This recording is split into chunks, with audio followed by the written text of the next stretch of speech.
We keep talking about shadows, and I'm reading on Twitter that it's supposed to be overcast tonight. Are shadows going to play a role at all? If the sun stays out, but we've had kind of like sporadic sunshine. I just drove into Dodger Stadium. I'm talking to you in the parking lot at Dodger Stadium, just kind of looking out, and it's just kind of splotchy right now. So it'd be a little easier on the hitters if it's going in and out. And it's not one of those bright California days. Okay. What can you take from the last time you pitched in a series? We saw Greinke give up a couple of home runs, but still pitched well, and then DeGrom was just unbelievable in Game 1. So what kind of confidence do these two pitchers take into the game, knowing that they were successful earlier in the series? You know, I think both of them are feeling good about their games. Greinke never had a guy in scoring position. Both runs were home runs. Nobody reached, second base the rest of the outing other than circling the bases. And DeGrom, he shut the Dodgers down. I think they were 0 for 6 with runners in scoring position. So in some ways, the Dodgers set the table and couldn't clear it. In other ways, the Mets just kind of launched a couple. And Zach, he would probably admit that those were 2 mistakes. But you're going to make mistakes here and there. You're going to give up runs. And the outing kind of reminded me of when he went like 9 starts without getting any runs and didn't get a win, but, a whole bunch of no decisions. But this outing, his outing turned around because the Dodgers actually made a comeback. And that was a lot like his outings through April and May. 30-5 at Dodger Stadium since becoming a Dodger. Now, here's the negative stat, and I want to see if you can explain it. With Gary Cederstrom behind the plate, Orel, he's 0-2 with a 7.25 ERA. Why does he struggle with Cederstrom behind the plate, and he'll be behind the plate tonight? Well, it could be coincidence, and it could be maybe a strike zone where Zach likes to throw the ball. I'd have to go back and watch the game films of those specific games and why the 7 ERA pops up. Okay. So I don't think it's something that Zach is probably even looking at. I think he's probably looking at the fact that he faced these Mets, on normal rest to go, and am I going to make adjustments to certain hitters? The big thing in our day, you did face teams back-to-back a lot, and then especially then in the playoffs. And so you were thinking about who do I go with the same pattern with because this guy's not going to make an adjustment, and who do I have to make an adjustment because this guy will think right along with me. So if I pitch David Wright with some fastballs in, who I think is one of your better hitters and smarter hitters, all of a sudden you go, can I really go there again, or is David going to be sitting on that? Or, Cespedes has really proven that he's hot. I got to try and avoid him, but, Conforto's in there, and he's the guy who hit the bomb off me. So there's a lot of manipulation as far as strategy in your mind as the game goes on. You can make a game plan in a game like this, but really it's going to be adjusted pitch for pitch, inning for inning. Orel, we've watched these playoffs, and it seems like home field advantage doesn't mean anything until you get to that clincher. The Cubs were able to clinch it on home field. Both Game 5s last night were won by the home team. So is there a difference with home field advantage when it comes down to a Game 5 or a Game 7? Well, we've seen it. Boy, baseball is really healthy right now with the Cubs being in, and then what we saw in Toronto and what we saw in Kansas City. And of course here on this coast, we're thinking, I hope that happens in L.A. It's a lot more fun to pitch when people are cheering for you, I'll tell you that, than when they're booing you and cheering at the wrong time for the opposing team, because when something negative happens and you're on the road and the home fans are really into it and the bench is going crazy and you get the Batista bat flip and you get the whole thing, there is a wave of emotion that you have to fight back or you have to block out to be able to now concentrate and not become numb, not to do some things on the baseball field that you just do from memory instead of making a conscious effort to win the game.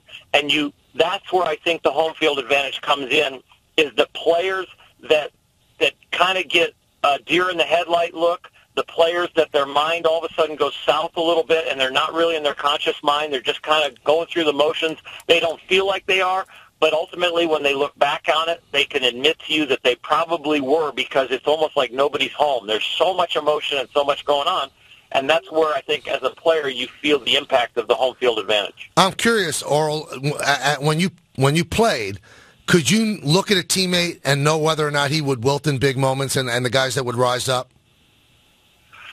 I think teammates can fool you.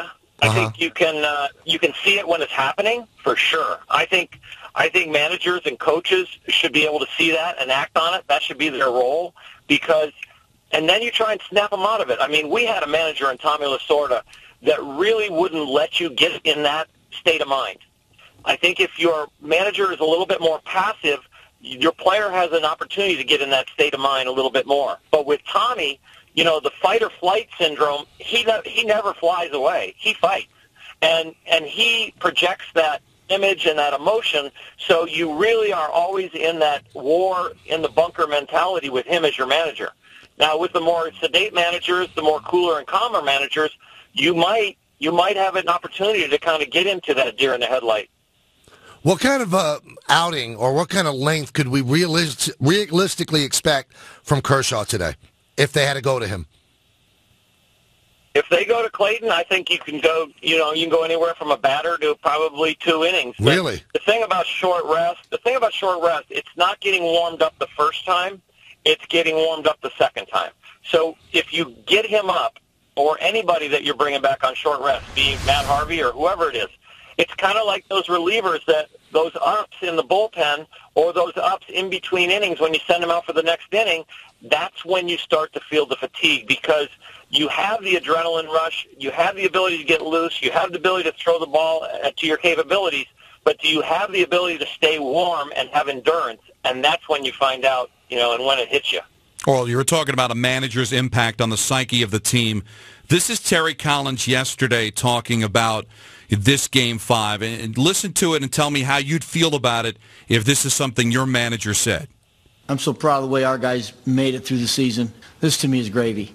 We're going to go out, we're going to play it real, real hard, but they can't take away what these guys accomplished all year long. You can't take that away from them, no matter if we lose or we come out on top. We're very, very happy with what we've accomplished, and we'll be prepared. Would you like that attitude from your manager? Well, the first thing I'll say is there's a public stance and there's a private stance. Okay. So Tommy Lasorda could say that to the media, and then he could come in and have a closed-door meeting, and you'd have a pitch counter to count the F-bombs. So I think you got Terry. I think in a public way, he's removing pressure from his young team. He's saying that this team wasn't expected to be here, and he's saying publicly that they've made a lot of great moves, and now they're in a position to get to the NLCS. And I think he's trying to remove some public pressure. Privately, I have no idea what he's saying to him, but I know the fiery Terry Collins. He has matured through the fiery years and really learned when to push the buttons. So I would trust him with pushing the buttons. All right, before we let you go, you mentioned this earlier, and we're going to talk about this in the next segment, so this would be the perfect segue. What would you have done if Jose Bautista flipped the bat like that on a home run he hit against you? I thought it was wonderful. I thought it was entertainment. I thought he deserved to flip the bat like that. I think I didn't ever mind Ricky Henderson hitting the home run and picking his jersey. I didn't mind it when guys celebrated. When they kind of rub it in your face, everybody's saying, the bat flip's not bad, but staring out at the pitcher. But that was one of the biggest moments of his life, of that city. That's right there with the Joe Carter home run. I got to give the guy creative license at that moment to understand that, it's okay. And the first thing he did with the game already over, went over and he was the first sideline interview that I watched on the TV, and he was apologizing. He said, I did not mean to offend. I did not mean to hurt anyone. It was in the moment, and I believe him because he's a genuinely nice guy. All right, one final thing. Is Mattingly managing for his job tonight? I don't think so. Donnie's done something that no Dodger manager's ever done, which is won 3 division titles in a row.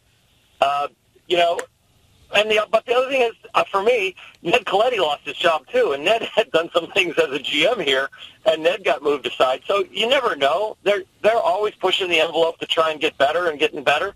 So I don't really look at the organization as like, somebody you're for sure got something. I look at the organization like this organization is always going to be pushing the envelope to get better.